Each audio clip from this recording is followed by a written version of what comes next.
travail consiste à diriger la clinique juridique de Saint-Michel à titre de président du conseil d'administration, directeur général des opérations et également avocat superviseur de la branche profilage racial. On offre des consultations juridiques gratuites pour les citoyens du quartier.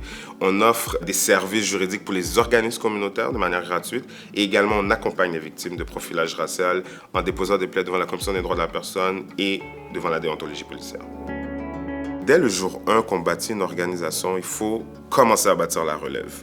Il faut commencer à penser à notre organisation, comment elle peut fonctionner sans même que nous, on soit là pour la faire rouler. C'est facile de trouver une personne qui vient dans une organisation, qui vient faire son 9 à 5, mais trouver des gens de cœur qui croient dans la mission puis qui sont capables de la faire avancer, c'est la chose, je pense, à mon sens, qui est la plus difficile. On change une équipe pour le mieux en se donnant comme exemple, en étant nous-mêmes ce qu'on veut voir chez les gens. Le succès ou l'échec d'une organisation repose sur le leadership et ça, c'est le rôle de la personne qui dirige l'équipe d'incarner ce qu'il aimerait voir chez les gens. Je suis Fernando Belton, je suis un agent changement parce que je sais inspirer et motiver les gens autour de moi.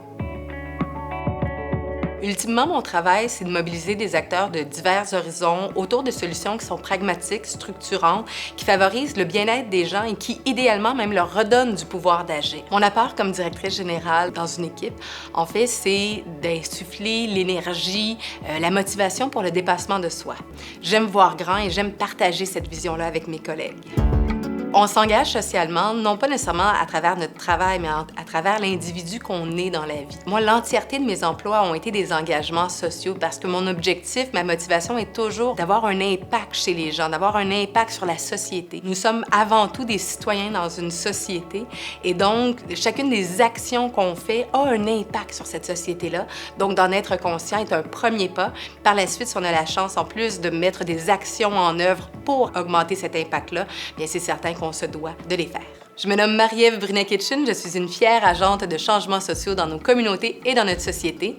Et pour ce faire, j'aime bien faire disparaître le mot impossible pour laisser la place à toute la créativité.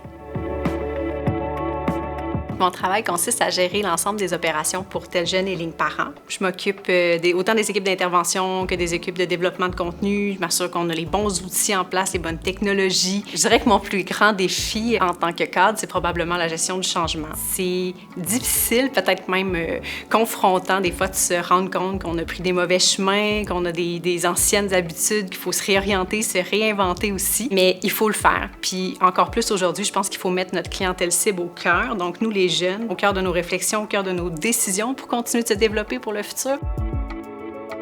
Je me donne comme mission de mettre tous mes employés sur leur X en leur permettant de faire des choses variées, des projets différents, de les motiver. Cette vision-là que j'ai qu'on réalise tout ensemble, c'est ce qui fait que je peux changer des équipes pour le mieux. Je m'appelle Vanessa Blouin. Ce qui est important pour moi, c'est que les jeunes aient accès à un tel jeune dont ils ont vraiment besoin.